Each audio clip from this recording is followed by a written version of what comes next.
या ब्रुकलिन ब्रिजला शनिवारी मेक्सिकन नौदलाचं एक जहाज जाऊन धडकलं। या अपघातामध्ये 20 जण जखमी झाले, 4 जणांची प्रकृती गंभीर आहे। या दुर्घटनेवेळी जहाजात 277 प्रवासी होते। जहाज पूर्व नदीतून जात असताना हा अपघात झाला आणि यावेळी जहाजाचा वरचा भाग पुलावरती आदळला। या घटनेचा एक व्हिडिओ सोशल मीडियावरती व्हायरल होतोय।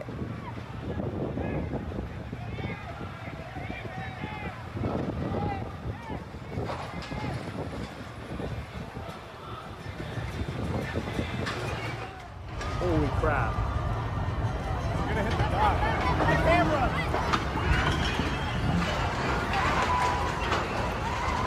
What is going on?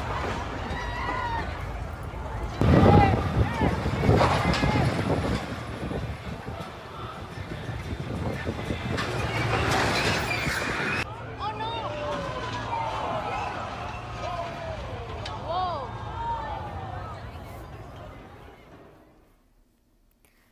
तर तिकडे दक्षिण अमेरिकेत